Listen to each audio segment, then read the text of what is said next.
दिल्ली में भले ही लू ना चल रही हो, लेकिन लोगों का उमस से बुरा हाल जो है वो होता जा रहा है। दिन पर दिन लोगों का बाहर निकलना घर से मुश्किल हो चुका है। ज़्यादा जानकारी के लिए मौसम वैज्ञानिक डॉक्टर नरेश कुमार हमारे साथ इस वक्त साथ है। ह्यूमिड लेवल जो है, ह्यूमिडिटी काफ़ी ज़्यादा बढ़ गई है। मॉइस्चर ना होने मतलब मॉइस्चर ज़्यादा होने की वजह से उमस जो बढ़ रही है, लेकिन हर किसी को राहत का इंतज़ार है। तो वो राहत दिल्ली एनसीआर में कब तक? देखिए, ये एनसीआर दिल्ली का ही बात नहीं है। ऑलमोस्ट पूरा नॉर्थ वेस्ट इंडिया में ही यही कंडीशंस बना हुआ है। इससे पहले क्या था कि मई में कंटिन्यूस वेस्टर्न डिस्टर्बेंस आ रहे थे, रेनफॉल थंडरस्टॉर्म एक्टिविटी हो रहा था, टेम्परेचर सामान्य से कम थे। अभी कुछ दिनों से टेम्परेचर्स बढ़े हुए हैं, 45 डिग्री से ज़्यादा ही हैं। एनीवे वो एक मई मंथ का नॉर्मल फिनोमिना है। अगर आप जब मैप के माध्यम से देखेंगे कि जहाँ पे हमने पूरे नॉर्थ वेस्ट इंडिया में जहाँ ऑरेंज या रेड अलर्ट दिया है, स्पेसिफिकली बेस्ट राजस्थान के लिए हमारा आने वाले 3 दिन के लिए रेड अलर्ट है। उसका कारण ये है कि वहाँ पे heat wave to severe heat wave conditions है और उसके साथ ही वार्म नाइट कंडीशंस भी हैं। दिन के टेम्परेचर भी बढ़े हुए हैं और रात के टेम्परेचर भी ज़्यादा हैं। वहाँ टेम्परेचर 47 डिग्री प्लस भी हो सकते हैं। इसको मद्देनज़र रखते हुए 3 दिन का वहाँ रेड अलर्ट है।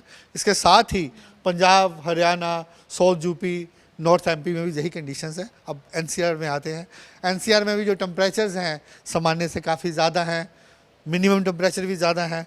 उसके अलावा क्या है कि एक ट्रफ बना हुआ है जहाँ से पंजाब से लेके जैसे मानसून टाइप पैटर्न होता है बांग्लादेश तक।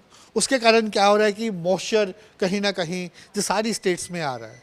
तो जो तीनों ही फैक्टर हो गए कि मैक्सिमम टेम्परेचर भी ज़्यादा है, मिनिमम भी ज़्यादा है और उसके साथ ह्यूमिडिटी भी है। सो फील लाइक टेम्परेचर ज़्यादा है। तो ये आने वाले 2 से 3 दिन कंडीशंस ऐसा रहेंगी। उसके बाद इसमें ग्रेजुअल इम्प्रूवमेंट आने का हमारा अनुमान। लेकिन आज का ये भी अनुमान था कि शाम होते होते आंशिक रूप से बादल जो है वो छाए रहेंगे और कहीं ना कहीं जो थोड़ी बहुत डस्ट स्टॉर्म एक्टिविटीज जो है वो भी देखने को मिल सकती है दिल्ली एनसीआर। देखिए, आज के लिए थोड़ा बहुत है, ऐसा कोई इतना सिग्निफिकेंट नहीं है आने वाले दिनों में।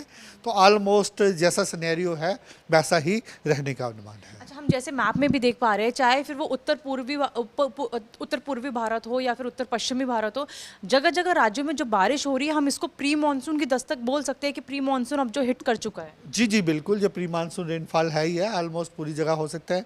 मैं आपको एक सैटेलाइट के माध्यम से समझाना चाहूँगा। आप देखिएगा कि जहाँ पे पूरा का पूरा क्लाउड्स आपका बे ऑफ बंगाल में, अरबियन सी में है, तो उसका कारण यह है कि वहाँ पे एक सर्कुलेशन बना हुआ है इस सेंट्रल अरेबियन सी में। तो जिसका हमारा अनुमान है कि आने वाले 12 घंटे में वो एक लो प्रेशर बन सकता है।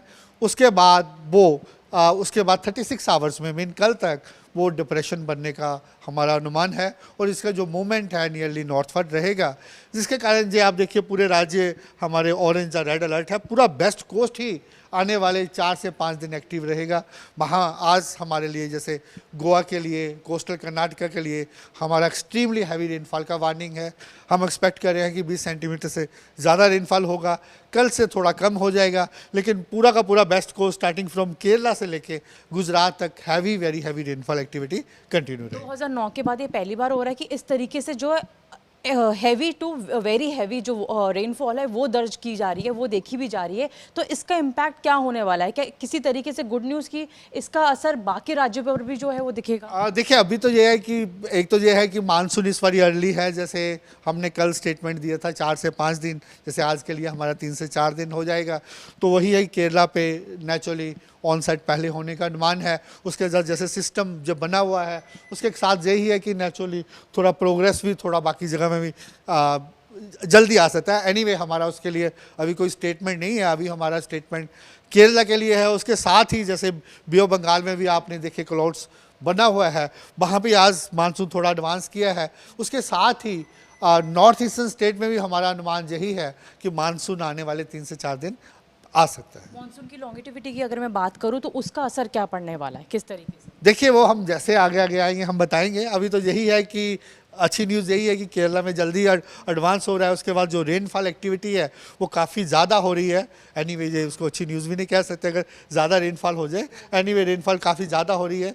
इसके साथ ही नॉर्थ ईस्टर्न स्टेट में भी heavy, very heavy rainfall spell हम एक्सपेक्ट कर रहे हैं कि वो आने वाले 6 से 7 दिन रहेंगे। एक आखिरी सवाल, जिस तरीके से केरल में जो है एक्सपेक्ट किया जा रहा है कि 3 से 4 दिन पहले मॉनसून दस्तक दे सकता है, क्या हम दिल्ली की अगर हम बात करें तो दिल्ली में भी इस तरीके की कुछ मतलब संभावना कि पहले मॉनसून जल्दी हिट करे? उसके बारे में हम अभी कुछ स्टेटमेंट नहीं दे सकते, वो तो वेरिएबिलिटी होता ही है। अभी केरला है, उसके बाद आगे जो नॉर्थवर्ड मूव करेगा तो स्लोली हम उसका जैसे जैसे प्रोग्रेस होगा हम आपको ब्रीफ करेंगे। जल्दी जो है गर्मी से निजात अभी लोगों को नहीं मिलेगी, क्योंकि अगर दिल्ली की बात की जाए तो वो अपने समय पर ही एक तरीके से मॉनसून जो है वो दस्तक देगा, लेकिन 3 से 4 दिन जो है इसी तरीके से गर्मी अभी रहने वाली, क्योंकि ह्यूमिडिटी का जो लेवल है वो अपने आप में कई गुना है। जो हीट इंडेक्स है वो 10 डिग्री ऊपर महसूस लोग जो है वो कर रहे हैं, जैसे कि 40 डिग्री तापमान है तो लोग 50 डिग्री जो है वो महसूस कर रहे हैं। लेकिन अगर हम दक्षिणी भारत की बात की जाए तो फिर वो आपका तमिलनाडु हो, आपका केरला हो, आपका कर्नाटका, महाराष्ट्र, कोस्टल एरियाज जितने भी है वहाँ पर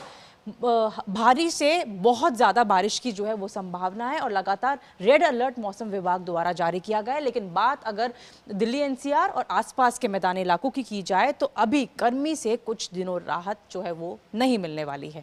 कैमरामैन संजीव के साथ मनीषा लड्डा, दिल्ली। अगर ये वीडियो आपको पसंद आया है तो इसे लाइक ज़रूर करें। अगर चैनल अभी तक सब्सक्राइब नहीं किया है तो कर लें और नोटिफिकेशन पाने के लिए बेल आइकन भी दबा दें।